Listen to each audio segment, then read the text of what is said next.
What's up, everybody, and welcome to a Monday edition of Morning Cup of Hockey presented by Bet365. Whatever your bet is, it's never ordinary at Bet365, and we are also presented by Parasso, the most complete choice for shaving and beard care. Made in Italy since 1948, Parasso has been a staple of Italian culture and barbershops globally for 4 generations, so get 15% off at Parasso-USA.com with our promo code Hockey15 in all caps, Hockey15.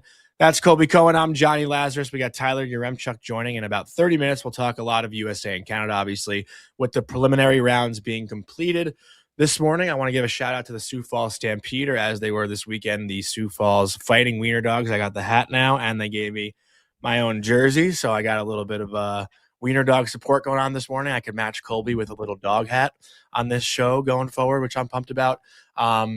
But Colby, I don't know if you want to say anything off the bat here. I do actually have a confession to make or slash announcement. And it's definitely not what you were thinking. It's not what you're thinking at all. Jonny, I'm always going to support you no matter what. You know, I'm very open-minded, and I'll always support you no matter what. Have you heard the theory that you get more emotional like watching movies or shows on a plane? Have you heard that before? Or have you felt that ever? No. I haven't. No? Okay, well, on the flight to Sioux Falls on Friday, I watched Miracle for the first time, like after seeing the documentary and talking to Jim Craig and all these people, and I was fully bawling, like when they beat the Soviets in the movie, like crying real tears, sitting there. Like you would have thought that I was watching like The Notebook or something.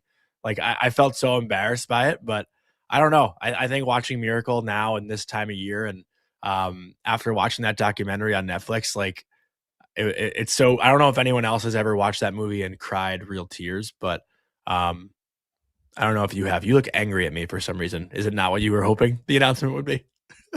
I'm not. I was just actually thinking about it. If I've ever cried on an airplane. I've definitely never cried on an airplane. I remember one time I was reading a book called The Art of Racing in the Rain. I don't know if anybody's ever read that book. I know you haven't, Jonny, because you very plainly told us that you don't read books when Butchie was on with us that day. Yep. I was reading that on an airplane one time, and I definitely did get like a little bit choked up reading that book, but I definitely didn't cry. Like I'm not, I don't think I was raised that like, you know, it's okay to cry in public. It's like my dad, it was that stuff didn't fly. Like, we weren't allowed to stay down on the ice. You know, you didn't cry in public, like all that type of stuff. So I do remember getting choked reading that book one time. And if anybody's ever read that book, they'll know why I got choked. But like I said, as soon as I started to feel that, I like swallowed it and, you know, composed myself and made sure that there was nothing coming out of it. Not even for you, like a Marley and Me doesn't get you when you see that. I have purposefully never watched Marley and Me, but that would destroy you. The Art of Racing in the Rain has, like I said, when you're done the show today, Jonny, Google what The Art of Racing in the Rain is about. It's a very, I'll read that, sort of heartwarming story. You know, that has life lessons in it, but there happens to be a golden retriever, and so that's probably the only thing, you know, in my life that has the ability to like choke me is like I remember when, you know, this is a really, really sad story, and I'm sure some Chicago Blackhawks fans that we have are in here. When I was in Chicago, my first year working, you know, I became close with Dylan Strome. You know, we bonded like pretty much right away over both of our loves for golden retrievers, and he had a 2-year-old golden retriever that got sick while I remember he told us this. I think he talked about this story when he came on our show, and I'll tell you, man, you know, I'd only met his dog one time, and that choked me pretty hard. I mean, that was you know, so the dog stuff, the golden retriever stuff in particular, generally can cut me at my knees pretty good. So that's why I've always intentionally gone, Marley and Me's on. Yeah, you cannot watch that. You can never watch it. Nope. Yeah, so I saw Dylan Lepresti is in the chat. He's read The Art of Racing in the Rain, so he has an idea of what I'm talking. It's a great book. Listen, it's a really good book. I would recommend it, but it definitely has a twist for sure, a little emotional twist. So I also told this to Vic last night, and you want to know how? I don't know if this is like a fraud thing, but Vic has never seen Miracle. Is that not crazy? But I guess he's like Canadian. I don't know if Canadians, obviously, they don't have the same ties to it, but I don't know. I thought Vic was kind of a fraud for never seeing Miracle. I think that's crazy because I'm not Russian, but the Russian, the Fast Five or whatever it's called, I was like frothing at the mouth to see that documentary and movie because I want to know about the history of the game. So that just sounds kind of like a bitter move from Vic because it's a good Vic. move. If you want to come on and defend yourself, you can, but no, let him stay in the shadows. He doesn't get to defend himself. That's just it's just like a weirdly bitter thing to do, especially when Canada's the superpower in hockey, like the superpower. So I don't know what you'd be. I mean, I know we were texting about this last night. You were proposing questions to us about like who needs to beat who for it to matter. Does it matter more to one side than the other? I mean, and I think we all kind of agreed, right? I mean, at least me and Vic did. I don't know if those tweets will even pull up because Twitter's down, but I thought we were going to save that for Tyler a little bit, but yeah, I did see a tweet. Just save it. Go ahead. Just save it. Go ahead. Okay. Save it. Okay. You want to talk about Team USA's game? I found it in the chat. Yeah, we could talk about Team USA's game. Let's get to some of the happy stuff. It's kind of a sad start to the show, but I just wanted to get that off my chest. But yeah, Team USA 3-0. Canada obviously 3-0. I think the Canadians have looked much better than Team USA. Yeah. There's no doubt. It's been clear that Team Canada is the best team by far. Colby, I think the biggest topic of conversation, we can go two different ways with Team USA right now. The one glaring thing last night in the game, which I spoke to EJ Radick about in our post-game live show, was how nice it was to see Auston Matthews just like look happy. He had a big smile on his face after that game yesterday, 2 goals and an assist. And, I thought the first goal he scored in the tournament in that first game, he didn't even look happy. And that was his first ever Olympic goal. But to see him kind of, loosen up as this tournament's going, Jack Hughes, I don't know if you saw it, but Jack Hughes posted on Instagram like late last night or early this morning, like saying, this is so fun.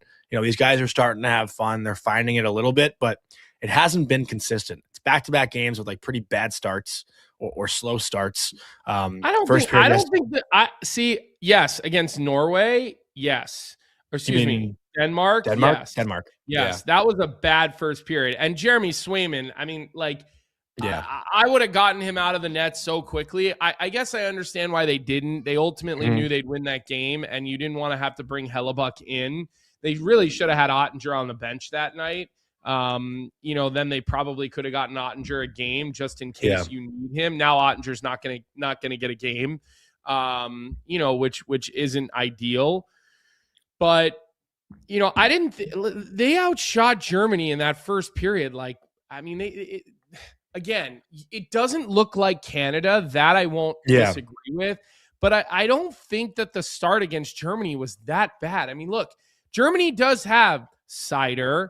They do have Draisaitl. They do have like a number of NHL players that like are competent enough to get up and down the ice and be hockey players. I mean, Draisaitl's a top 5 player in the entire National Hockey League, right?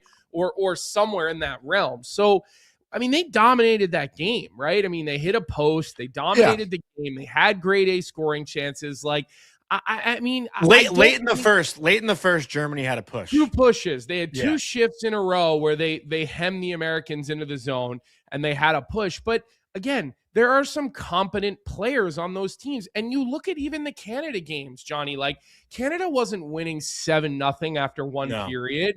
The way this tournament has played out, and here's the other thing I'm going to say this. I'm not going to sit here and pretend like these are good hockey games. They're not good hockey games. Like, it's not the Canadian games are not good games. The American games are not good games. So I'm not going to sit here and pretend that they are. Okay. I would argue the Denmark game was good only because the U.S. played so bad that it led to be a 1-goal game going into the third period. But again, to your point, it's more fun watching the players than it is watching the games. And that's been why Canada has been a much better watch because their forwards have seemingly picked up chemistry and their skill level is a notch above the American forward group. And so you don't see them kind of like, you see the Americans going for all these different plays, and it seems to be just like an inch to the left, a foot to the right, right? One extra pass through the seam that doesn't seem to work, where Canada seems to be executing those plays. Because when you look at Canada's forward group, and you look at the Americans' forward group, and I want people to start thinking about this a little bit. And we're not going to go into this topic right now, but like, how many forwards off the American top 9 or 12 would make Canada's, like, if you were to combine these two teams and said Team North America, right after Eichel, and then you're probably finding room for the Tkachuk boys, and then maybe it's Matt Boldy, right? Like, after those 4, who else in that group is taking a spot away from Celebrini, McDavid, McKinnon, Crosby, Stone, Marner? Like, I'd argue all those guys are probably higher end players. I'd probably argue that. Now, I don't like the way Larkin has looked in the tournament. I know Tage has scored some goals. I also see them sort of protecting Tage Thompson at times, not having him on the ice for D-zone face-off. I was just going to say the same thing. Yeah. They seemingly have sheltered him a little bit. They're having like 2 centers, but Tage can also take faceoffs, which is what I don't I'm not sure if I agree with them doing that, but Mike Sullivan has obviously seen something that is leading him to do that, right? And so, can I add a stat to that, Colby, just to like give you some backstory on this? Like, between USA and Canada, when it comes to time on ice, Tage Thompson is the 3rd low. We're not counting Josh Morrissey because he's hurt. But the least amount of ice time between USA and Canada is Clayton Keller at the bottom, then Sam Bennett, then Tage Thompson. And Keller and Bennett were they weren't regulars, like they were working in. Like, Tage is on a line.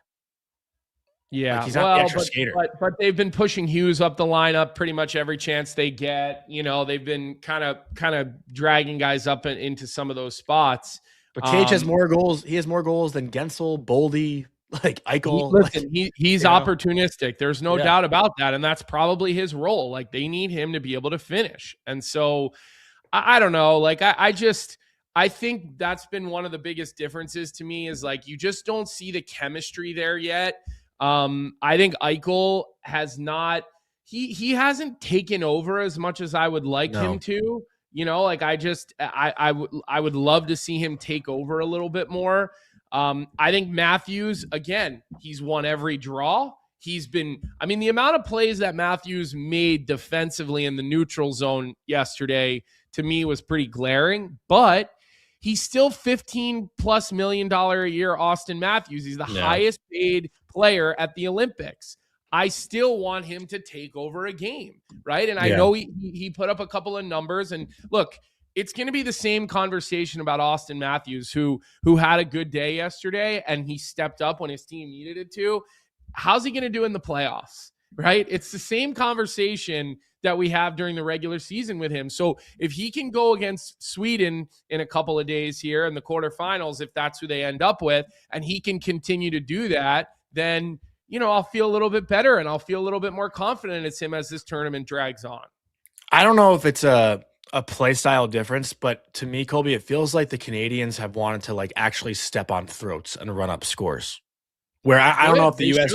I'm saying I don't know if the U.S. just can't right now, or if they're not really trying to. Like, I see McDavid and like the top guys on Team Canada are McKinnon. Like, they are trying to score literally every single shift they're out there. They're not making the extra passes or trying to look too cute.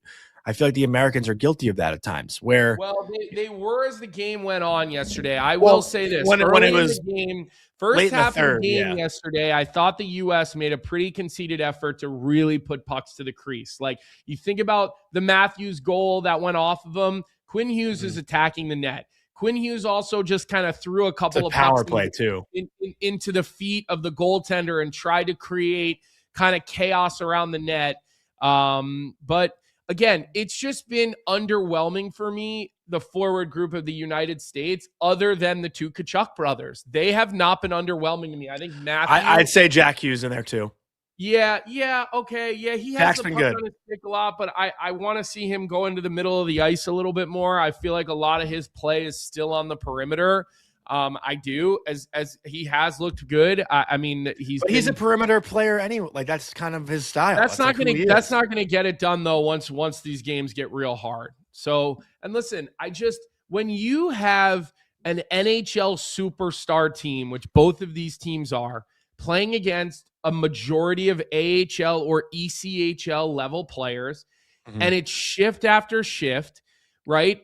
The 1-3-1 in the neutral zone that Germany tried at times, and even Denmark tried at times. Like, it's gonna crack eventually. These guys are too good to not be able to make their way through these different circumstances, and eventually the scores are going to get loose, as we have seen them get loose. I mean, in the Canada game, Johnny, I think they get that late goal, right? Stone gets a goal with, at the end of the period, he goes in shorthanded and scores that breakaway goal, I believe.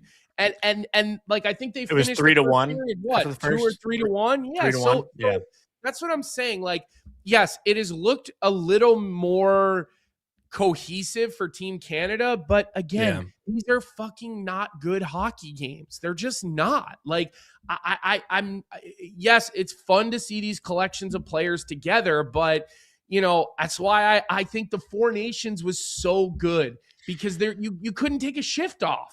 But also the Four Nations, every game mattered. It was 2 teams make the championship, and that was it. Like, it wasn't a preliminary round. It was you play each team once, and the best 2 teams play the 4th game for the championship. Like, that's the difference in this tournament.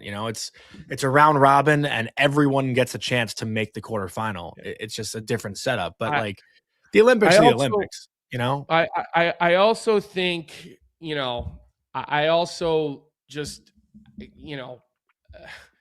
Wilson, man, I think Wilson is such a difference maker. Like, you see that first goal he scored against Germany. He outmuscles a guy behind the puck. He makes a seam play out to the middle point, rebound. He outmuscles this guy again. Like, I truly believe when the U.S. and Canada play, okay, like, you're gonna see Eichel fucking pasted to McDavid. You're gonna see Matthews pasted to McKinnon, and I really believe the X factors are going to have to either be Wilson or a Tkachuk, or maybe it's Celebrini, right? But those lines going against each other, if we're able to get to that where the U.S. and the Canadians play each other, it's going to matter, and then, like, you still have McKinnon, and then you still have Crosby. Like Mark Stone. I think you questioned Mark Stone, right, a little bit heading into the Olympics. No, I just said that's the speed of that line. I said Crosby, Stone, doesn't look and like Marner. A problem, does it? Doesn't look like a problem. Mark Stone in that breakaway, it's not like he threw the Jets on and blew by guys. I actually saw a funny video. Have you seen that video of like Dave Portnoy running the 40? All right, well, maybe you can go find it when Twitter's working, but it was someone saying Mark Stone on a breakaway. It's like Dave Portnoy hobbling to a 40-yard dash. It was pretty funny. But yeah, that line's been much better offensively than I expected. I think Marner's played great. Crosby's obviously Crosby, and Stone's a good compliment. But again, like, I think Mitch Marner's been perfect. The way he's played in that sort of ancillary role, not having to be the focal point. He's that second power play for Canada with Marner and Celebrini on it. I mean, that power play looks pretty fucking good too. It really does. But I'm not confident at all. If the U.S. and Canada were to meet, I'm not confident at all that the USA is going to win. McKinnon takes that hit. Wilson goes and cleans that guy up, which again, that guy went at Wilson first.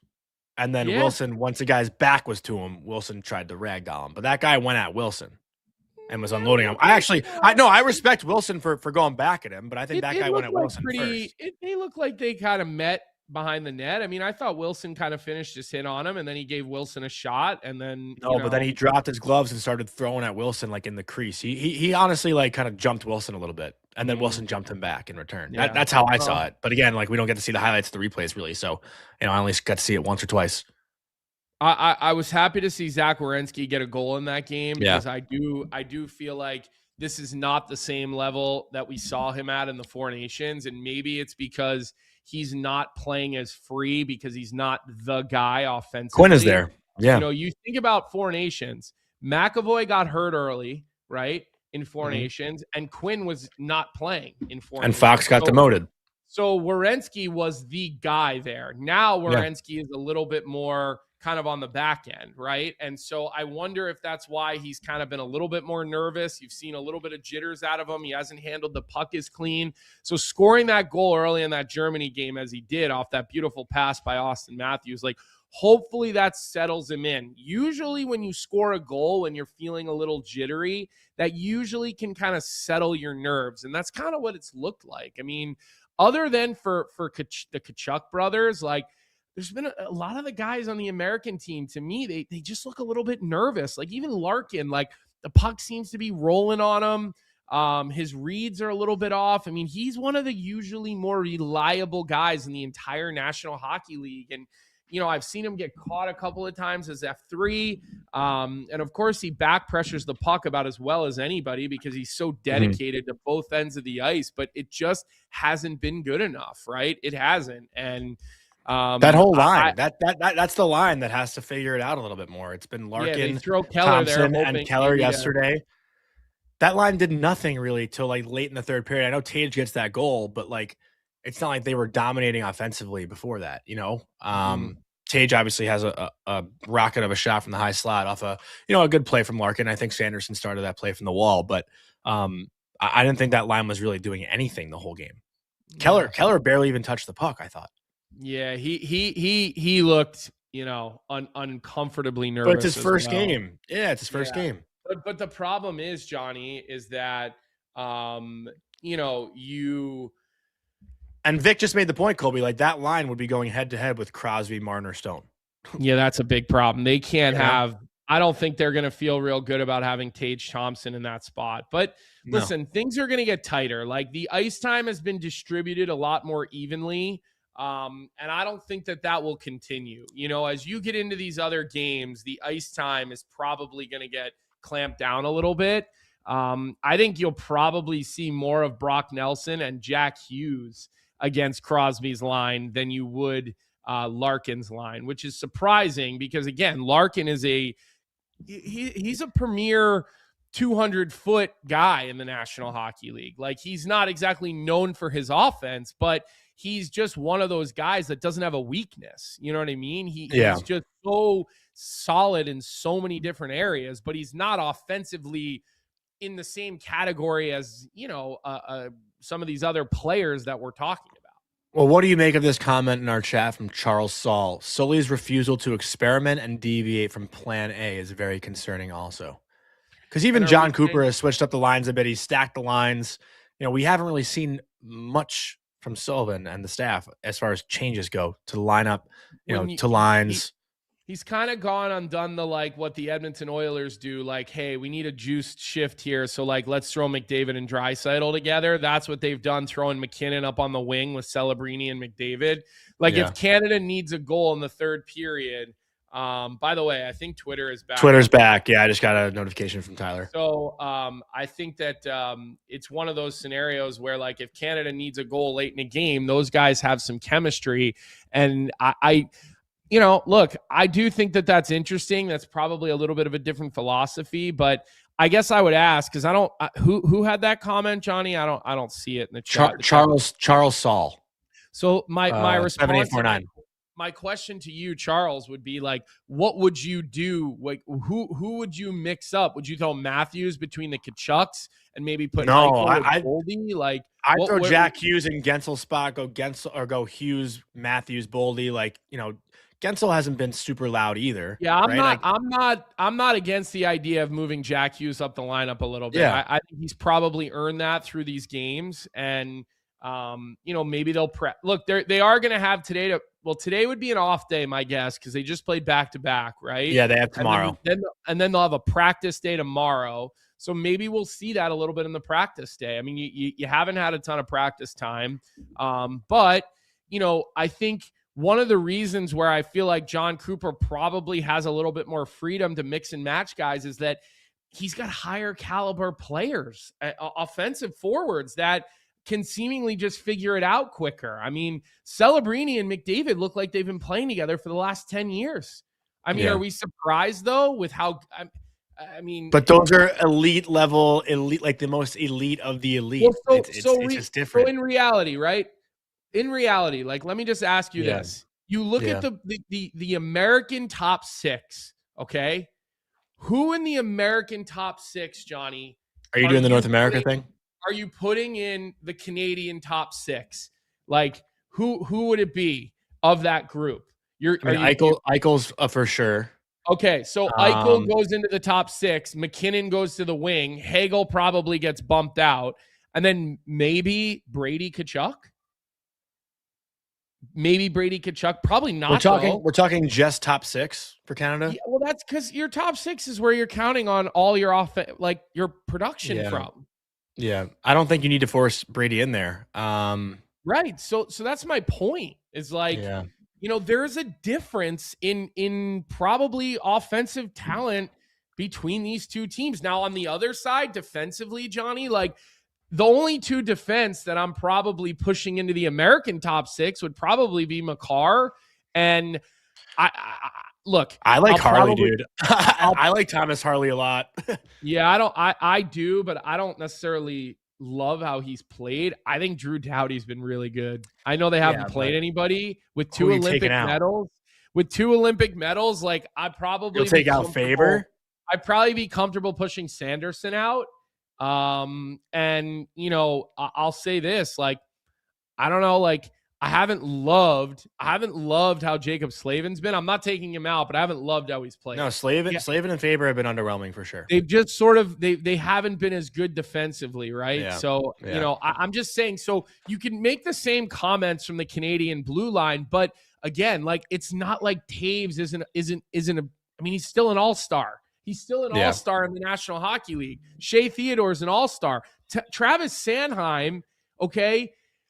Again, I hope people are paying attention to how good he is. Yeah. I hope people are paying attention to how good Travis Sanheim truly is, man. He's also gotten ice time.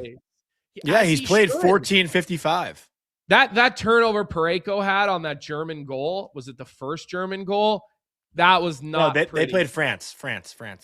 That turnover he had where he just spun it into the middle. Boy, I didn't love that. David Wilson in our chat just said, get Parayko off the ice. Yeah, I didn't love that turnover. He does that against the Americans, like, that'll be problems. He does that against, any of them. That'll be a problem. I do think, I mean, obviously, like, Harley hasn't played his best in this tournament, but I do think at his best, like, we'll see better from Thomas Harley, I think, as this tournament goes. We're talking about how guys are playing in this tournament right now. But I still don't know if, I don't know. Like, it's not like the competition has been that great either for Canada, Yeah, well, that's where it'd be concerning when, like, Harley and Parayko are. But I think some guys rise, right? Like, you see certain guys rise. Not everyone, dominates lesser competition. There's also a comfort level knowing the players you're playing against. Yeah, like, there's a comfort level there. You go into these games, more predictable. You don't know who guys are. It's more predictable. These teams play more like AHL teams, okay? Which is just a different style. It's a little bit, it's a little bit choppier. You know what I mean? It's a little bit more chaotic. So, yeah, I don't know. Like, I think that I think that right now it's clear, like, the number one team in this tournament is the Canadian team. By far. That's just what we've seen, But listen, let's see what it looks like. The Americans are probably going to draw the Swedes in the quarters. I think we're all kind of thinking. I know Sweden hasn't been great, but you still got to think Sweden's going to turn it up a notch. You got to think they're going to turn it up a notch, and it's going to be a very difficult game in the quarterfinals for the Americans. I don't think there's any guarantees here. Like, we're looking way ahead. No guarantees here. We're even going to get to that.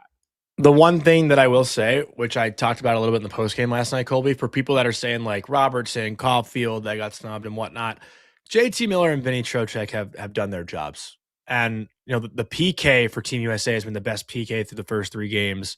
You can look at that and say, okay, like, maybe that is needed. Obviously, as the tournament goes on, maybe, if the US struggles to score, then we could talk about those guys. But for right now, for where I'm saying like in the quarterfinal set, like, whatever, if they keep going far and they're struggling to find goals, like, I think Miller and Trocheck have really done a good job so far in what they've been asked to do.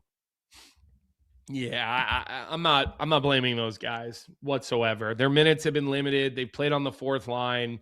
They've brought a little bit of a different element. So I'm not where I think the big miss is not having Robertson on that third line, because you could easily wrap your head around pushing Robertson up to playing with Matthews. Although you're talking about 2 goal scorers at that point, but and then you have Boldy, Matthews, and Robertson on one line. Like, is there enough puck to go around for those 3? So maybe you do have Robertson on that third line, and as you've been calling, you move Hughes up, maybe you move Tage down. You probably could find. You want to give Tage less time? I mean, he's already getting less time. That's what I'm saying. Like, yeah, Tage Thompson's on the third line, but who gives a shit what line you are on the piece of paper if you're not actually getting the minutes?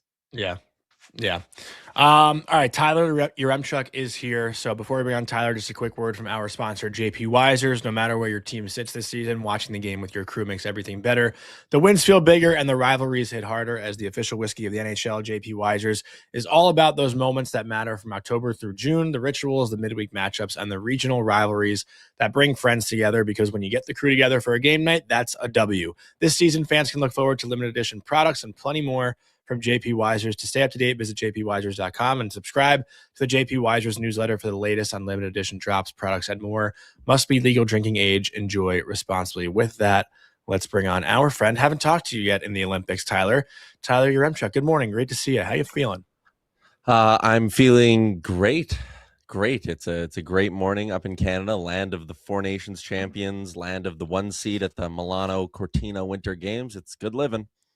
Land of the team that looks better than everybody else, and there is absolutely no argument here coming from us two. We have spent the last 30 minutes of this show talking about where we see the differences in these two teams, Tyler. But I actually going to start with a player that is near and dear to your heart, but not wearing the maple leaf right now, because I just wanted to ask you your opinion on a confrontation yesterday between the great 2-time Stanley Cup winning Matthew Tkachuk and the captain for Team Germany, a player that I think we can all agree is a top 5-ish. You can argue whether he's 2, 3, 4, 5 player in the National Hockey League, and Leon Draisaitl. And I believe the hot mic said caught something along the lines of always a bridesmaid, never a bride.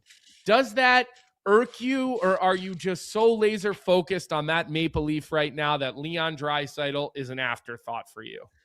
Leon Draisaitl is definitely not an afterthought. I've been following that German team. There's a couple of Oilers on there, obviously, with Josh Szymanski as well. So it's probably the team next to, Canada and USA. I've been watching their games more than anyone else's.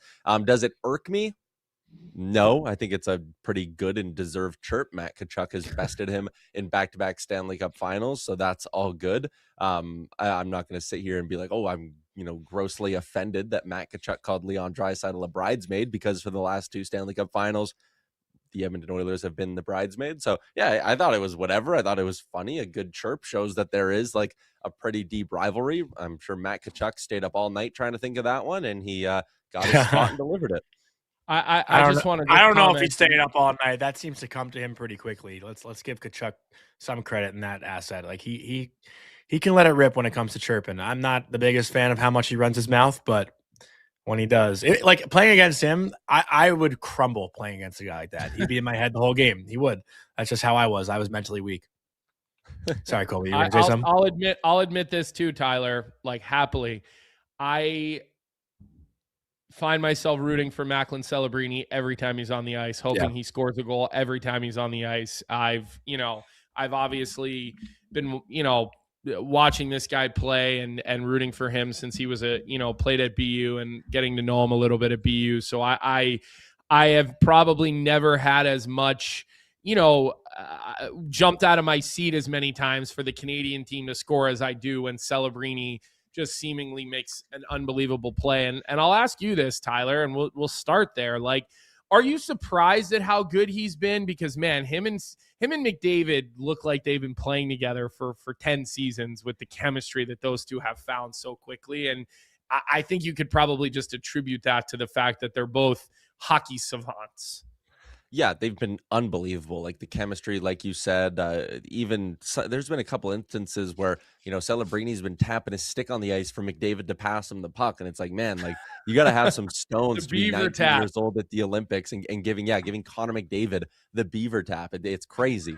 But he's been unbelievable. And that is such a difference maker that, like, from the Four Nations, where again, they were obviously good. They won the thing, but they go and add a player who this year is a top 5, top 3 player in the NHL. Like, this is a guy who's going to come out of the Olympics. And I know these games don't matter for NHL awards, but the Hart Trophy is such a narrative driven award that Macklin Celebrini is coming out of this tournament firmly. I believe he was before this. I said before the tournament that he actually might have been my Hart Trophy pick, but like he's going to come out of this with a little bit of a bump in his stock, and like he's going to be right in the Hart Trophy mix, and I think he deserves to win it too, like I said. But he's been unbelievable, the addition to Canada, and shout out to John Cooper for not just sitting here and doing the whole like, oh, he's a 19-year-old, we're gonna make him earn it, go down and play with that. Like, John Cooper was like, nah, this guy is special. This guy can fit in with Connor McDavid, and that decision he's made is paying off with some pretty big dividends right now.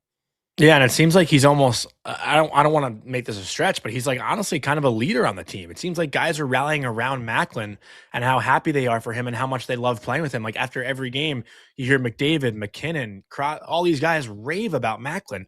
And I don't know how most Canadian fans are feeling, Tyler. I assume no one's complaining right now. Like here we are on the US side, still talking about line combinations 3 games in and, who's going to work with who and what the US can do to just look better offensively and why their rhythm might be a little bit off.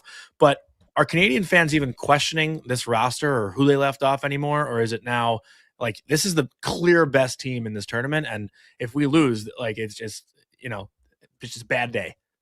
Yeah, which again, that is another part of it, right? Is this thing is likely going to come down to, and I mean, probably even though their path's a little harder, it's probably still going to come down to having to face the Americans for a gold medal. And it's going to be one day and it's going to be one hockey game where 1 to 3 bounces throughout the course of 60 minutes is going to decide the gold medal. Like, no matter how good and dominant you think you are, you're not just going to cakewalk your way to an Olympic gold medal. There is still a little bit of nitpicking, and a lot of it is focused on the blue line. Drew Doughty has not had a very good tournament. Colton Really?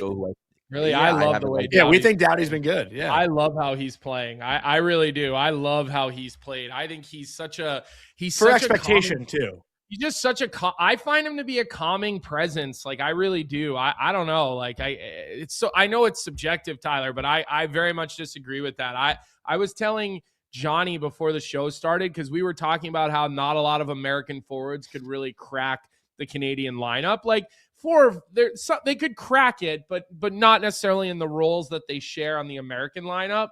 And I was actually talking about how on defense, I thought like Makar and Doughty would be the 2 guys that I think would crack the American defensive lineup, picking. So I don't know. Maybe I'm biased. I didn't agree with that though. But I like the way that he's playing, and I love his experience with 2 gold medals. And I don't know. Maybe I've got rose-colored glasses on for a guy that I like personally, but I don't mind how he's played, Tyler. Not saying that it's not up for conversation, but I will disagree with you on that one. I think he's been a step slow, and I think he's struggled to move the puck. There's been a couple of times where he's gotten bailed out, where a few really bad passes that should go for icings end up just winding up hitting the goalie and being a shot on net. I just think puck moving is a problem with this team, and Drew Doughty is not an elite puck mover anymore, and he's not an elite skater anymore at his age. Thomas Harley's been a bit of a positive surprise. I've liked him, but Colton Parayko got burned on the turnover. Outside of that, he's been meh. I don't think he's terrible, but like he has been good. Sanheim doesn't really fit in with what they want to do. Oh, so that was my next question to you, because it doesn't seem like we're on the same page here at all defensively.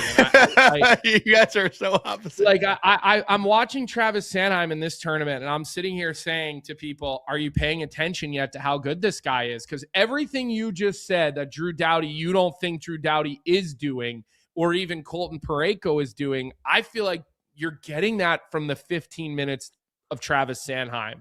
I think he can skate at this level. I think he does move the puck at this level. And I think defensively, he doesn't lose battles on the wall. Like, I find him to be very efficient the way that he's sort of a hybrid, not physical, but not poke and go type of defenseman. Like, I don't know. Like, I like how guys like him have been playing, because when I look at Canada, to me, they have one job, right? End plays and get the puck to the best forward group of hockey players potentially ever assembled in the history of our game.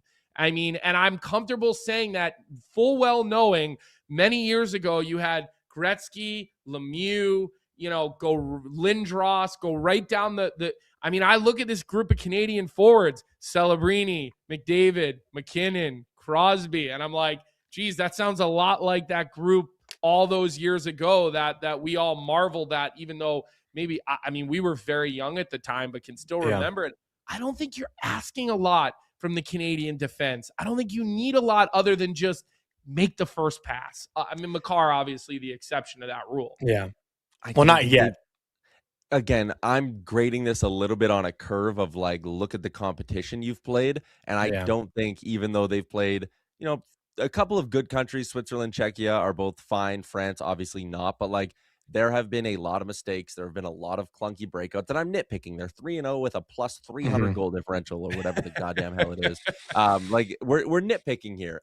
I'm worried that when the competition gets tougher and the forechecking's quicker and everything's a little bit tighter, that some of these things that are small issues are going to become medium-sized issues. And again, single elimination tournament, a medium-sized issue can end up, ending your run here and leaving you walking home without a gold medal. So I am nitpicking. I'm fully aware of that. I'd like to see Josh Morrissey, if he's healthy, get back. We're doing the same thing. So when Morrissey comes back in, I think that helps you puck moving. Obviously, Morrissey is a bona fide, elite level puck mover in the National Hockey League. Who are you taking out at that point? Is it Sanheim? Is it Doughty? I don't think Parayko comes out of the lineup. I think under any circumstance, he wouldn't be the guy that would come out of the lineup. So is it Shea Theodore? I'm not taking Theodore out personally, but what would you do, Tyler, in that circumstance? Oh, it's really tough. I think they're going to value Doughty's experience too much. I don't think it's going to be Drew Doughty. I would maybe make it Drew Doughty, but I would imagine if they put Morrissey back in, it'll be for Sanheim. But I mean, Colby, you just said that, you've liked what Sanheim has brought. If the coaching staff views it the same way, this might be a situation where like Morrissey, maybe he's good enough to play. He's, 90, 95%. And this coaching staff's going to sit there and say, you haven't played in a week. And, maybe that 5% you're losing because of the injury, that's not worth us disrupting this blue line and putting you back in. So the injury might just be, a little bit of a deciding factor here. Again, even if Josh Morrissey is lying to you and saying, I'm good, I'm 100%, let me at him, the coaching staff might sit there and say, you know what, there already was a small gap between you and whoever else we view on this blue line as being the sixth or seventh guy. We're not putting you back in. So I don't know. I think I honestly maybe would be surprised that if Josh Morrissey gets back into this tournament. But if I had to make the call, it'd probably be for Sanheim. Okay. Can I bring up that tweet now, Cole? Yeah, let's talk about it. All right, Tyler, I saw this tweet last night, and I'm curious what the Canadian side's feeling about it. It was from Rob Pizzola. Serious question for American followers. Let's say U.S. men's hockey team gets to Olympic hockey finals. Do you want to see them play Canada, or would you rather Canada get eliminated along the way? Would a gold medal feel less rewarding if you don't beat Canada head-to-head? I said 1,000%, no-brainer, it feels less. And then I had people saying, like, if the Oilers won the cup, would they feel like they have to beat Florida to do it? It's like two completely different things. Yeah, I couldn't agree more. But for the Canadian side, it does not matter who they beat. The Canadians are the best team in the world. It doesn't matter who the Canadians beat. And obviously, I don't want Tyler maybe has a different perspective on this, but from an American standpoint, like for them, they're the best team. They've been the best team. They've won the gold medals. They won the Four Nations. It's like whoever they beat, they beat. It's not the same for the Americans. It's just not. Like the Americans are coming. That's all we've been talking about. And I agree with it. The Americans, you look at this collection of players, it's better than we've seen. But they still got to go get it done against the big dog in the big game. And, like, we're not going to take away a gold from them if they were to win it against someone else. But I just, like, there's no way Connor McDavid is allowing anything less than getting his team to that gold medal game. And then at that point, we'll see what happens. But that's my point of view on it, Tyler. Now I'd love to hear your point of view on it as a Canadian, what you think about it. As a hockey fan, I really, really, really, really, really, really want it to be Canada USA in the final Yeah. because again, we've been hyping this up for a year now, 12 months. Like the rematch, all of this stuff, it would be so good. Would it feel sweeter if, as a Canadian, to beat USA in the gold medal game? Absolutely, it would feel sweeter to beat USA in the gold medal game.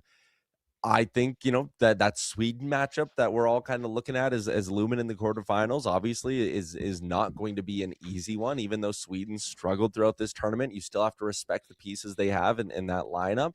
Um, it's an interesting one. There is a part of me that goes, man, like it'd be nice if Canada could just not kick their feet up, but avoid the matchup with who I think is very clearly the second best hockey country in the world. I'll throw some compliments out there. It would be nice if they got a sweat-free path to the gold, and then it was a matchup against whoever it would be, Finland, Sweden, sitting, Slovakia in the final, like whatever. It would be nice, but I just don't want to be robbed of the drama and the nerves, and I don't want to be robbed of what could be an all-timer when it comes to a potential Canada-USA gold medal game. So I don't know. Would it be sweeter to beat the USA? Yes. Would I be like upset if Canada won the gold and then they were beating Sweden? No, I don't know. It's an interesting thought process. Not at all, John, you're right. Not at all the same as comparing it to a Stanley Not at Cup all. final, though. Not at all. And here's one more thing too, I think that might be a difference between our countries. And again, you can, I know you both won't hold back, but feel free to disagree with me here.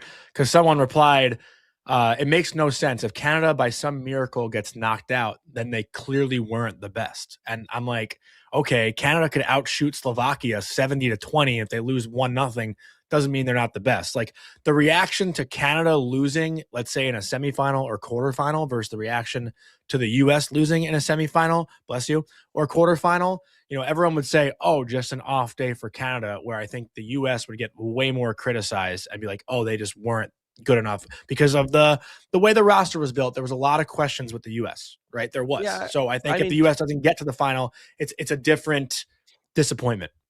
People would still criticize Canada's roster construction, blah, blah, blah, blah, blah, if they lost to whoever in the quarters to the semis.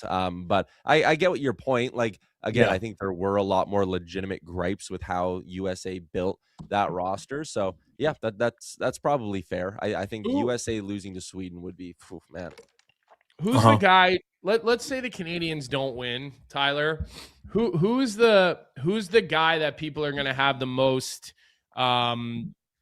Monday morning quarterback discussion about? Is it Bouchard? Is it Bennington? Is it a goaltender? Like who's gonna? I mean, but you brought Logan Thompson. Yeah. I mean, you brought the guy. No, but people would say, why didn't you start Thompson if Bennington's the one? Well, and listen, we don't know what's going to happen. We're a ways away from the gold medal game, right? We're still a quarterfinal, a semifinal away from the gold medal game, so we don't really know if that will still be Bennington's net. But I know in America, you've got.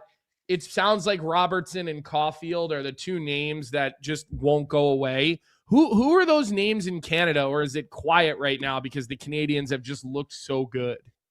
No, it's the blue liners, man. It's people sitting here complaining that we took a dinosaur slow blue line instead of bringing elite puck movers who could better get the puck to your highly skilled forwards. So Bouchard and who then? What are those names besides Bouchard? Probably is the other one. Especially you look at how well Macklin Celebrini's acclimated himself. I know he's a year older, but he's acclimated himself so quickly to this elite group of players that like you kind of start to imagine like, oh, can Matt Schaefer have maybe done the same thing, especially because you can play 7 D-men a game. You could have really cherry-picked his minutes, all of that stuff. But yeah, I think it'll still come down to the blue line. I agree. Like Johnny, the Binnington thing will be a conversation because they've been loyal to him. But my counterpoint would be he's been good. They gave him game 1 against Czechia. He looked great. They gave Logan Thompson game 2 against the Swiss. He looked good, but had moments of looking uncomfortable. Through the first 2 games, if you truly went into those 2 games saying open tryout, whoever plays the best between the two, they're our guy the rest of the way, it's Jordan Binnington the rest of the way. And people are bitching about a goal he gives up against France when he hadn't faced a shot in probably 10 minutes before that slap shot. Like, I'm not going to judge him on a game where he faces what the final tally was, 12 shots on goal. Like, Binnington's been the guy. He's been the better goalie of the two through one game. So I don't think there'll be a ton of goaltending bitching, but there'll be a lot of bitching about that blue line. Well, and I was saying this before, Tyler, like it's fun to watch these players play together, and it's been more fun to watch Celebrini and McDavid together and Wilson. It's kind of unfair. I'm doing this too. Like, I don't throw Wilson in when I say Celebrini, McDavid. Like, Wilson has looked fucking unbelievably good these first few games. Like, let's not kid ourselves. Not only, listen, the Fiala thing was awful. It's unfortunate. Fiala initiated contact on that. He did.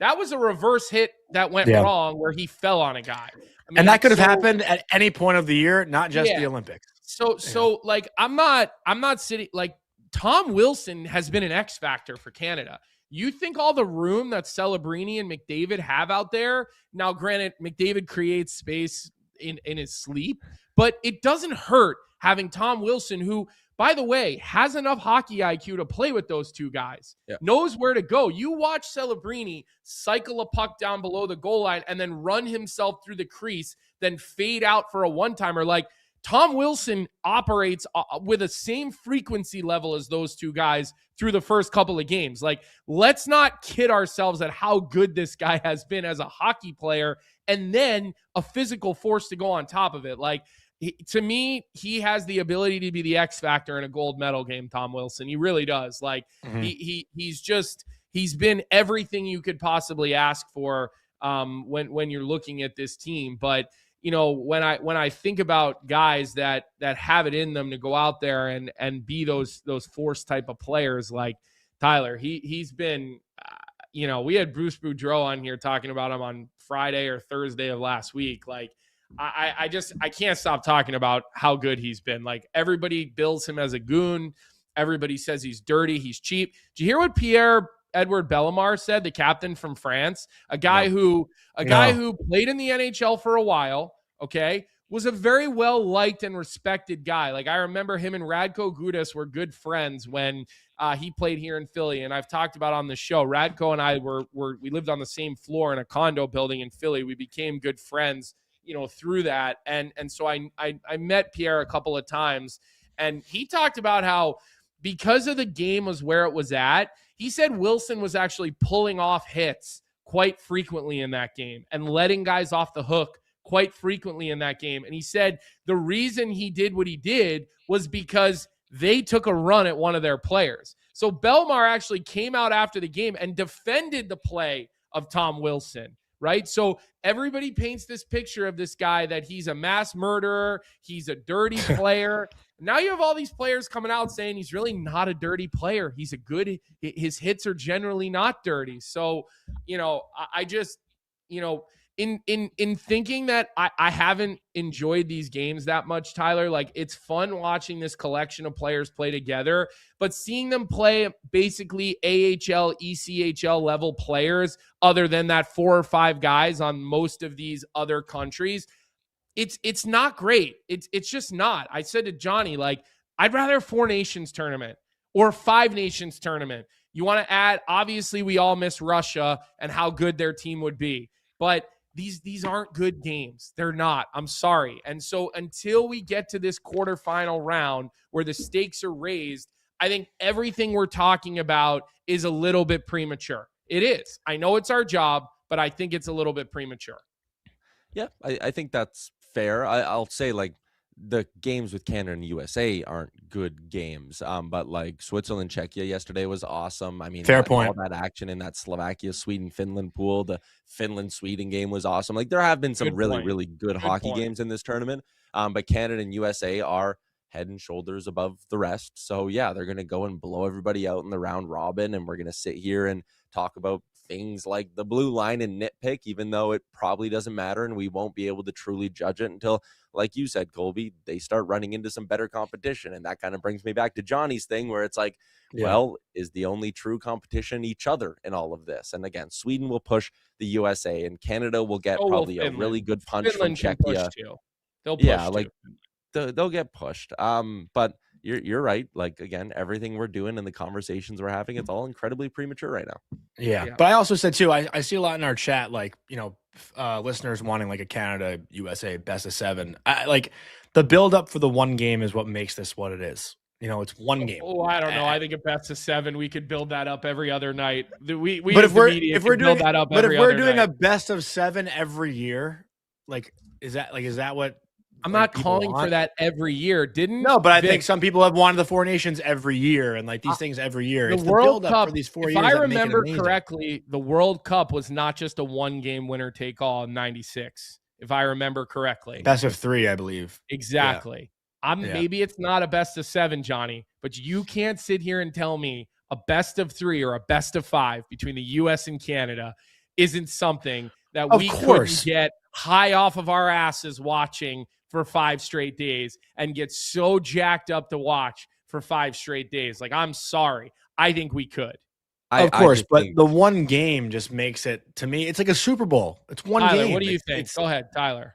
You're never going to get that at the Olympics. That's where, if you want to tinker and try to cater things specifically to hockey fans, you can do it at the Four Nations. If you want to do one of those every 2 years, and then you're in kind of a nice little cycle, which I think is what kind of their plan is. But the other thing too is if you're going to build up a tournament, because I don't want to just do a Canada-USA rivalry series every 2 years where they play a best of 3 or best of 5 for no reason. Like, I think that's kind of dumb. I think it's still got to be a part of a 4 or 5 nation tournament. And at that point, if you're going to design it and make a gold medal final, a best of 3, you also have to be prepared for there being years where it's Canada-Sweden, or there being years where it's Russia-Sweden in that final. And it won't be Canada-USA. Right. And, you know, what are the TV viewership numbers if that ends up being the case? I don't know. Versus just having the one game and, like Johnny said, having it be a Super Bowl. I think for, you know, ratings and all those things that we don't care about, but, you know, the powers that be do care about, I think the one game final is what they like.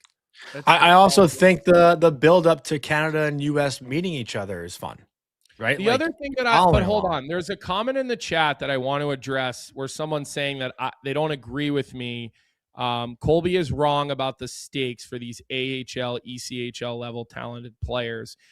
I'm not saying that the stakes aren't really high. Well, you missed the first part of that comment. Read the first part. The Olympics mean way more to Europeans. Are we talking in hockey, or are we talking just in other sports? I mean, I don't, but my point to that is, like, I'm not saying it doesn't mean everything to those guys, but what I'm saying is, as somebody who was an American League hockey player that could choose, okay, I want to go play in Sweden or Finland, right? I wasn't good enough to be a regular in the NHL, but I was good enough to be a regular in those leagues. And that's sort of my point. Those players are very talented players, but most of them are American League players, the Swedish League players. They come over, they don't become NHLers. They become, look at that guy who's been playing in Edmonton this year. Is it Tomasic is his name? Yeah. Like he's been up and down, right? He's playing a role for what, Sweden right now, I believe. Czechia. Is he a Swede? Czechia. Czechia. Okay, he's a Czech player. Like, that's kind of what you get with those guys. It's no disrespect. I was one of those guys, right? So, like, you're not quite good enough to be NHLers, which is where when you've got McDavid, McKinnon, and Crosby, and then Horvat coming 1, 2, 3, 4 at you down the middle, or even Eichel, Matthews, Larkin, Nelson. That's why these games can be tight for 20 minutes, maybe 25 minutes, but the cracks you start to see with all these other teams. These are NHL super caliber players, elite players. You're going to expose these guys. That's why there's a difference between the National Hockey League and every other league in the world, including the KHL, okay? Including the Russian league. There just is, right? Players who flake out of the NHL, they go to the league in Russia. It's a great league, but it's not the NHL. It's just not. And that's reality, right? That's not opinion. That's reality. Do you agree with this comment? Our chat's saying, like, Slovakia beating Canada or US would be a miracle level of, like, what it was when the US beat the Soviets. But, like, some of these teams do have NHL players on their roster. Like, that was a fully amateur team, which is, like, kind of what our chat's like. I had Italy, won that game against Sweden, that first game, that would have been fucking awesome. Like, who wouldn't have loved that, right? Like, when it was 2-2, I think anyone watching that game outside of Sweden was probably pulling for Italy, right? Oh, yeah. Like, the home country, that would have been super cool. But yeah, I think we look at it differently than other fans in other countries look at it. Like, it's a chance to go up against Canada and the US. It's a chance to try to take one of these powerhouse hockey countries down Where for us, it's like, all right, like let's just get on with this one and get to the, big boy competition. And I don't mean that by any disrespect, just for lack of a better term. But I think watching these games, like, Don Zlishmelis, great story in this Olympics for Latvia. A guy who's playing the AHL for Boston, who's, had a pretty standout tournament for Latvia, who maybe now gets a chance in the NHL with Boston. Reward after this. him. Maybe they give him a reward. Yeah, I can see that. There's little things like that go into this too. But yeah, it's been, I don't know. It's maybe we've taken it for granted with how good the U.S. has gotten. I don't know.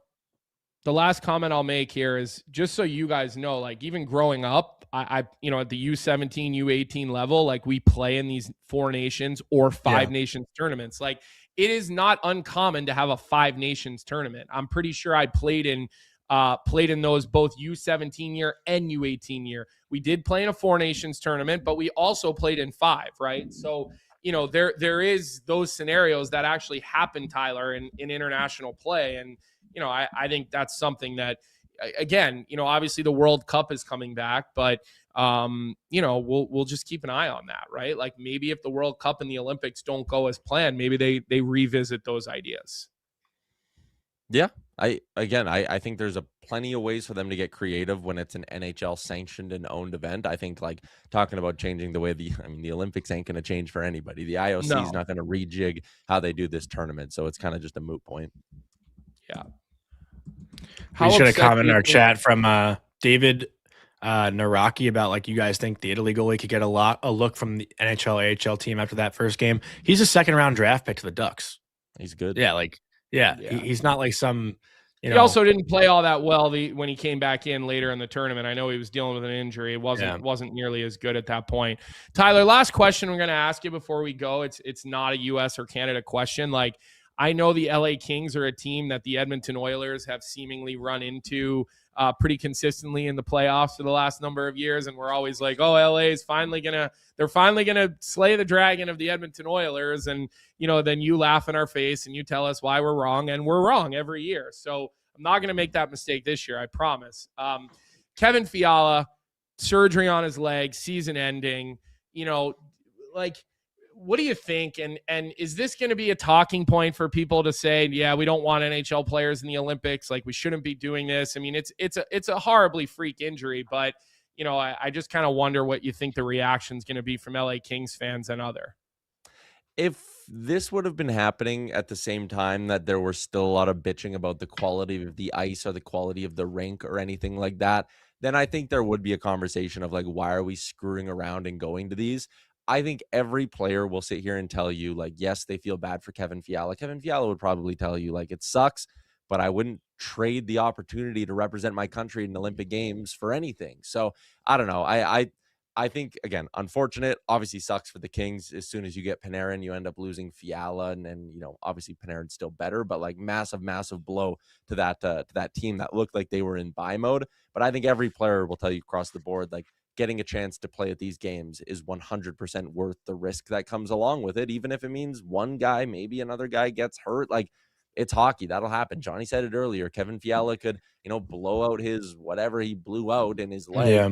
He could do that in a Tuesday night in Minnesota. And like, again, no one would bat an eye. They would just say freak injury. It sucks. So I don't know. It's going to lead to some conversation, I'm sure, but I don't think there's like, it's been one injury or whatever. I don't think it's enough for everyone to be like, oh, quit going.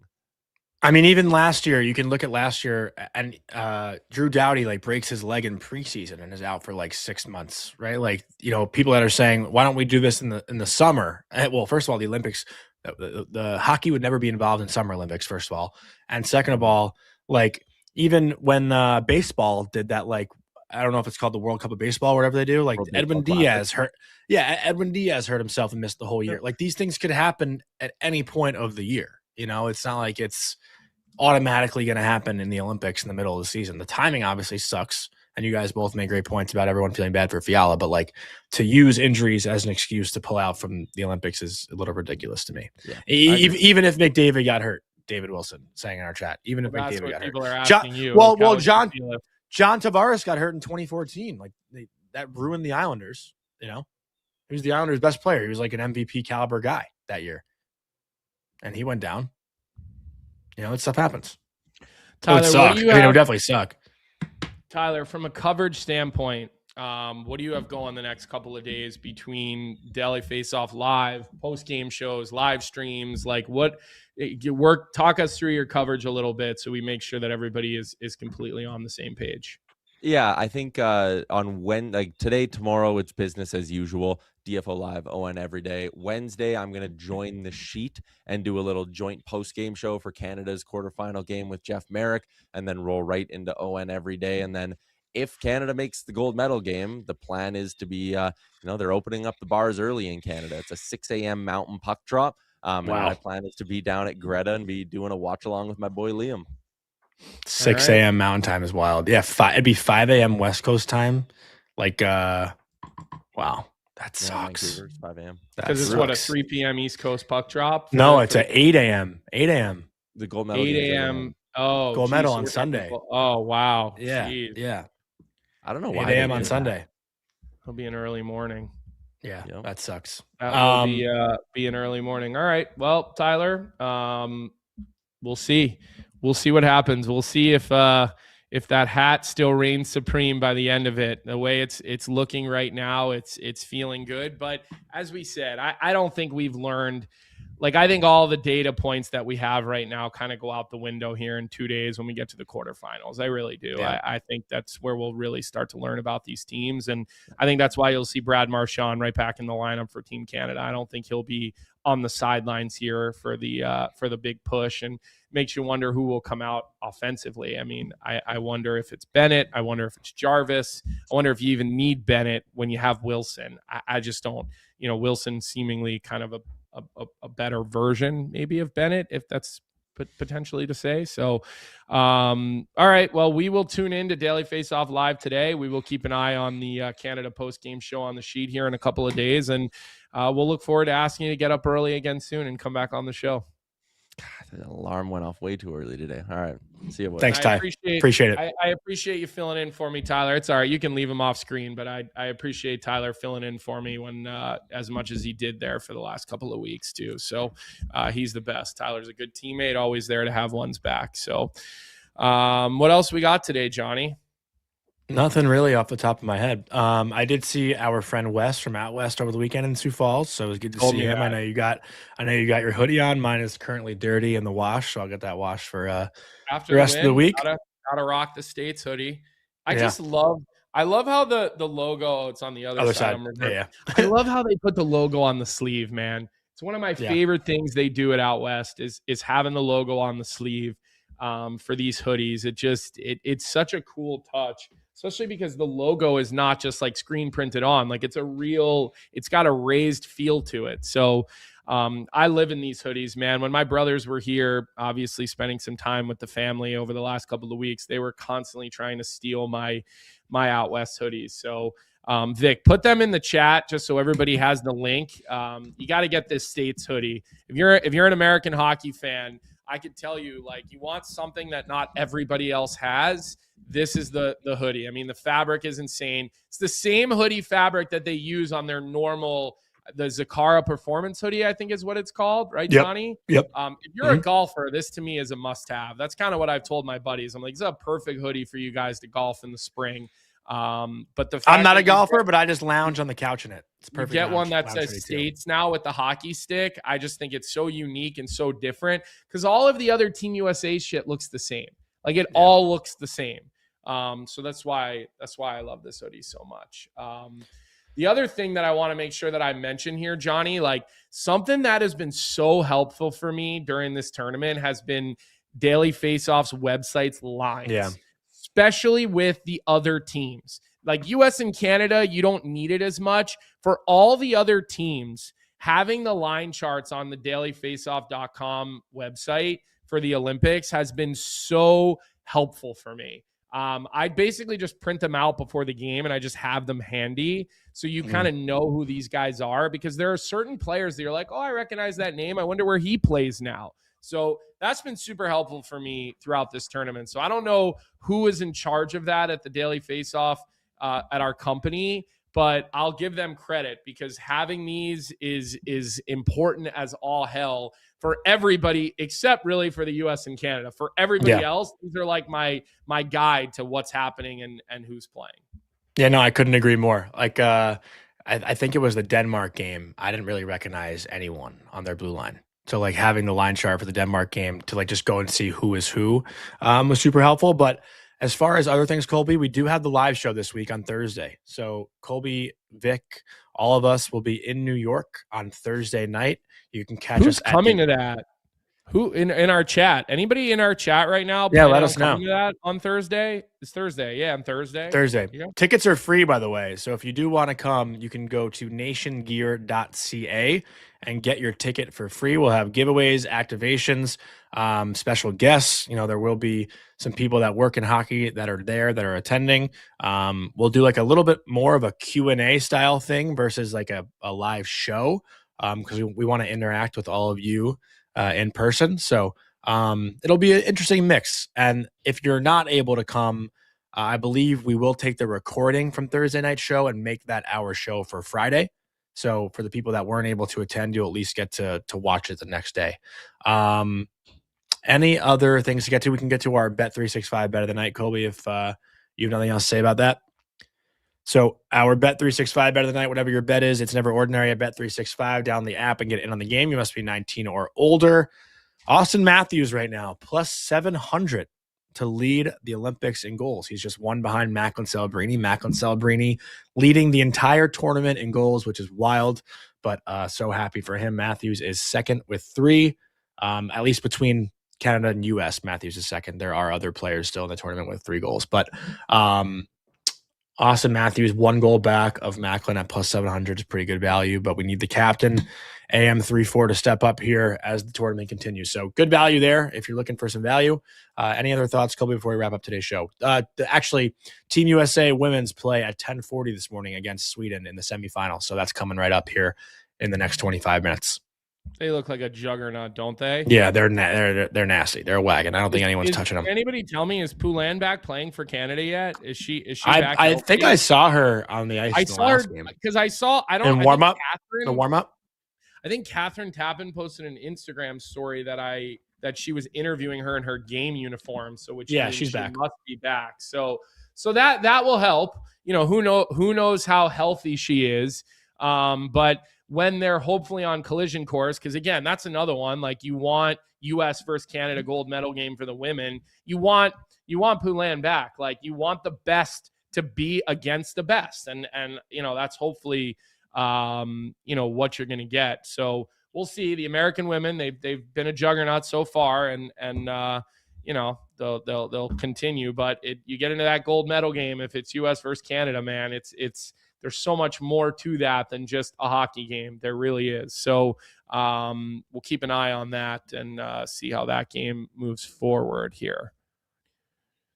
I was actually just reading. I don't know if I want to get into this, Colby, but I was reading this tweet from a friend, Evan Sporer, saying the Auston Matthews criticism is so goofy at this point. He's clearly very liked and respected by his teammates. He leads the team in goals and points.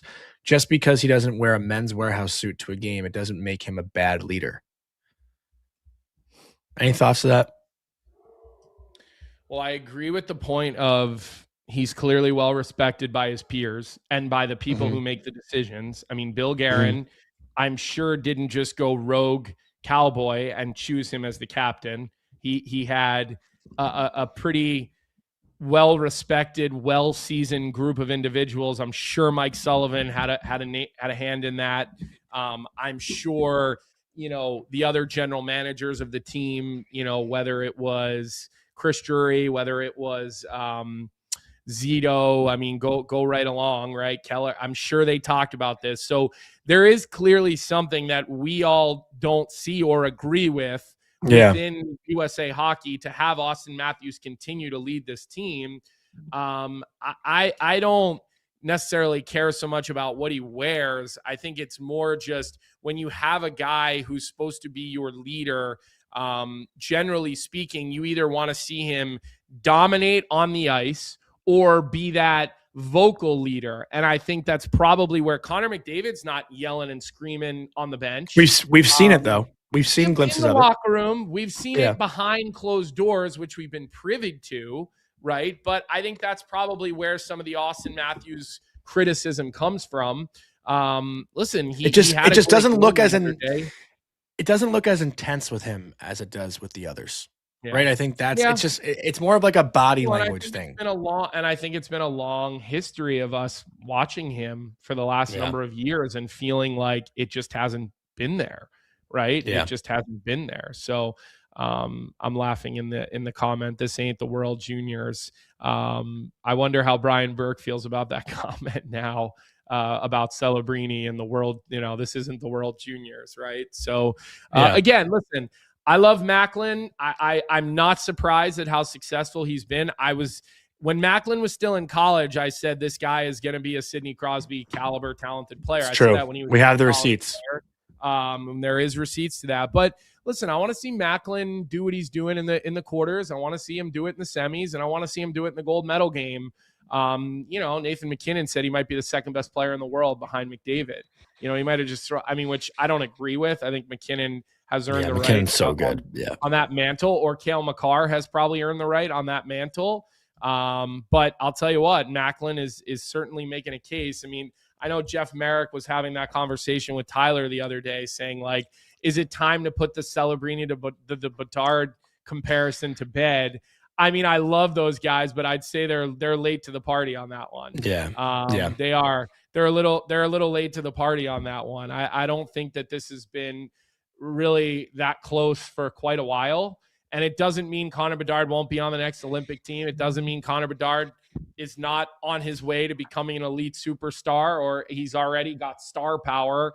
But it's not the same. When we're talking about the way we're looking and talking about Celebrini, it's different. It's in that that rare air of generational franchise, Crosby's, McDavid's, McKinnon's, like that. That's where we're putting him. Makar. That's now where Macklin Celebrini belongs. It really is. It's where he belongs, and he's played his way up into maybe. Is he going to overtake Jack Eichel for, the most complete 200-foot center, which is something I've called for? I don't know yet. Maybe we might get to that point. We'll see. So I do. I don't want to discount what Michael Evan Spector is saying in our chat. He said horseshit take. Honestly, they're 19-20, and to just crown it now is absurd. I agree. Like, I don't think it's necessarily crowning it now. Realistically, this conversation will happen throughout their entire career. Like, that's just the way it's gonna go. But I'm not sure though. I don't know. You don't think so? Is it? I mean, I think it will. I think. Can't we just appreciate how good Bedard is, but realize that Celebrini is just different? Like we do with McDavid. We always say that's not to say Bedard will never catch up though. Different, right? I mean, McDavid is just different. He's different than everybody else. Now we're going to start saying that about Macklin. He's just different. But it's not physical with him. It's not like it's like like McDavid had the speed and hands and skill that we've never seen before. I don't know if it's that with Macklin. It's just like the way Macklin plays the game. It's not like it's more like Crosby. But it's not like he's a freak of nature. McDavid was a freak of nature. No one went as fast as McDavid. No one's hands were as fast as McDavid. Like it's McDavid was unlike any human element I think we've seen. Like McKinnon's the closest thing to McDavid. Yeah. As far as physicality goes. But Macklin's not there yet. And Bedard could still catch up. He's pretty explosive. Macklin's pretty explosive. I think he's pretty close to those guys when it comes to the way he can explode with the puck and hockey IQ to go with. Remember how we talk about hands, feet, IQ? There's usually the best 5 or 10 in the league. They do all those things at an A+ level. Those three things: hands, feet, IQ. There's no weakness. There's no. He gets faster with the puck. McDavid and McKinnon get faster with the puck. Eichel gets faster with the puck. Makar, Hughes, they get faster with the puck.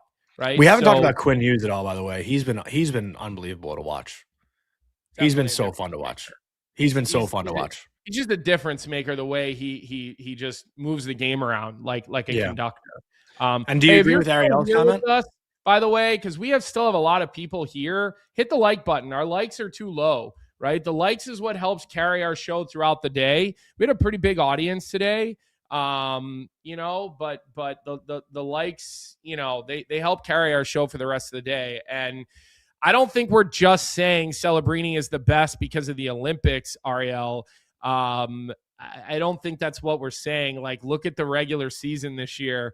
Look at this guy in his second year in the NHL. Look at the rare air he's in. Look at the scoring pace that he's on.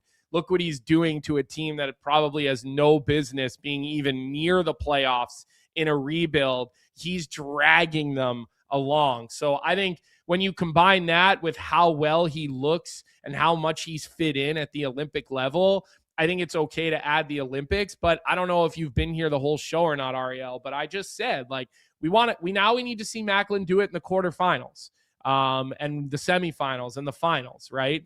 And then he can really start to, push his way even further into the conversation. But when Nathan MacKinnon calls you potentially the second best player in the world, guys, like, and that is a peer-to-peer compliment that should be taken very, very seriously because they're watching it up close and personal. I'm still with Michael Evans Spector in this argument. Like, I'm not going to stand for any Bedard disrespect. While Macklin is different, if Bedard was playing on, we're not putting Bedard down here. That's not what we're doing. We're not putting him down. Who's putting Bedard down? Well, you're not necessarily praising him up. I literally said Bedard looks like a guy who's going to play in the All-Star game in the NHL. I said Bedard's going to make the next Canadian Olympic team. But there's a difference between being, on the Canadian Olympic team as Mitch Marner, who gets 100 points in the regular season, and being Macklin Celebrini, being the guy who drives your whole team. There's a difference. But I still think Bedard can get there. I don't think I've heard you say he can get there like ever. You've kind of been like a little bit down on Bedard over the years. I've always said I think he's a superstar, but he's not in that rarefied air of a generational player. I've yet to see why I think he will be. But it doesn't mean he's not a star player. I'm not. It's just different. Anybody with eyes can tell you it's just different. That's all we're saying. It's just different. Just like it's different between, Auston Matthews and Nathan MacKinnon. It's just different. There's something different. You don't think Bedard would have fit in on this team? I mean, listen, who hasn't fit in on the team so far? And Colonel Ludlow, get out of here. I'm not saying because saying Celebrini is better isn't shitting on anyone. I'm not saying that we were shitting on Bedard. I'm just saying disrespecting a little bit. That's all I'm saying. Like, Bedard, to me, if he was playing on the line with McDavid and Wilson, Celebrini has 81 points for the San Jose Sharks this year. But you left out that Bedard did get hurt. They were neck and neck. 39 points. Bedard got hurt. They were pretty much in the same level. Has he made it through? Has Connor played an 82-game season yet or no? Bedard? I think his first year he played all 82. Yeah, his first year, pretty sure. He played 68, 82, and now he's on 44. So He missed a chunk in his first year. He played 82 in his second year. I mean, he played 82 games in his second year. He had 67 points. I mean, Macklin in his second year, he has 81 points already. He's going to get 100 points in his second year in the National Hockey League. I know he's not Lafreniere, but he looks pretty damn close, Jonny. No, listen, Bedard's got 53 points in 44 games this year. Like, the kid was on fire. He was on fire before he got hurt. Like, I don't know. I am a Bedard fan. I think a lot of people have still written him off. And do you think Bedard dominates the games like Celebrini does? No, all three. I fully agree, but I don't agree with the people who say Bedard can't get there. Yeah, I think Bedard can get there. It's different caliber players. That's all it is. It's Macklin different just got there first. You're not putting one down. You're just it's just like Doug Armstrong said when he picked the Canadian team. Nobody played themselves off the Canadian team. Just some guys played themselves on. You're talking about the rarefied air of the best, Johnny, right? Mm-hmm. And I'm even predicting right now, Bedard will play in the next Olympics. I know. I heard you say that. I'd make that bet right now in a top 6 role, probably. Yeah. But it's different. To me, it's different. Just like Sidney Crosby has always been different. Just like that's how Macklin Celebrini is. It's just different. That's it. One can be a star, and the other can be an even bigger star. I'm laughing that we made fun of the argument, and now we're having the argument. But you take your normal fence sitting, everybody gets a medal approach. I don't think I sat on a fence at all. I'm just defending Bedard. I think people have written off Bedard. In your world, 50th place gets a participation trophy. What do you mean? I've given up on the Lafreniere thing this year. I'm just saying you're ready to give everybody participation medals. I'm not. It's just we operate differently. I think I appreciate everyone more than maybe you do. Put it that way. Wait, what is Vic sending us here? Okay. Look at the tournament. Okay. Yeah. He's just trolling. All right. Yeah, he's just trolling. Did we already do Bet365? We did. Yes, you never listened to the Bet365. Well, I just forget because it was like 20 minutes ago that we did it. Is there anything else in the chat anybody wants to get off their chest now that we've dragged this show out a little bit longer? Anything anybody wants to get off their chest? I want to get something off my chest. Me and Colonel Ludlow never agree, but I never said that Celebrini isn't. Hitting that like button, everyone. What, Johnny? I agreed that Celebrini was different. I just don't agree when people say Bedard can't get there. Yeah, that's all I'm arguing. But also, nobody's saying he can't be like, nobody's even writing him off. Like, now we're getting comments about that. Nobody's writing the guy off. One is just better than the other and different. And I said that when one was still in college and one was scoring in the NHL.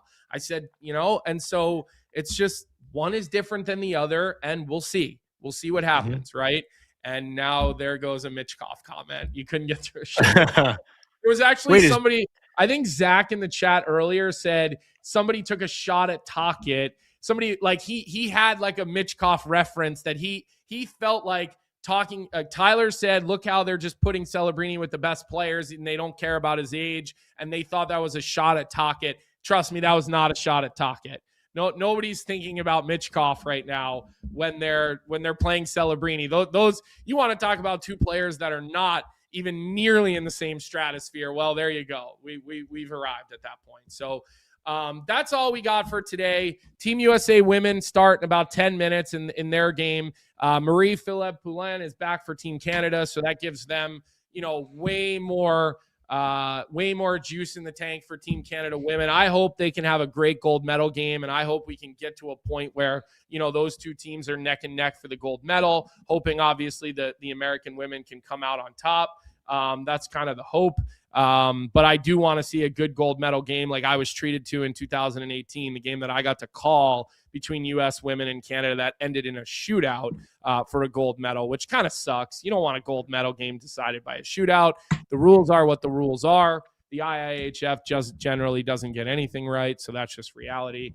That's all the time we have for today. Make sure you hit the like button on your way out. Make sure you subscribe to the Daily Faceoff YouTube page. We're getting close to that 38,000 subscriber mark. I remember last year in the playoffs, we were trying to get to 20,000, I believe was the number we were looking to get to. So the channel just continues to grow. We hope everybody has a nice day off today from work. All the lineup that we have for the rest of the day. Thursday, our live show in New York City. We will keep promoting that on Johnny's social media and all the Daily Faceoff channels. Make sure you get a ticket to that. And otherwise, automatic downloads. Forgot about automatic downloads. Apple Podcasts and Spotify. Keep doing the audio thing for us. It only helps our show grow more. And with that, we hope you have a nice day. We'll see you at our normal time tomorrow, 9 a.m. Have a good rest of your day, everybody. What's up, everybody? Thanks for tuning in to Morning Cup of Hockey here on the Daily Faceoff YouTube channel. If you enjoyed the show, make sure to hit that like button, subscribe, and turn on notifications so you never miss an episode. And don't forget, we've got more great hockey content every day. You can catch DFO live at noon, and stick around for the sheet with Jeff Marek at 1 p.m. right here on Daily Faceoff. Until then, keep your coffee hot and your takes hotter.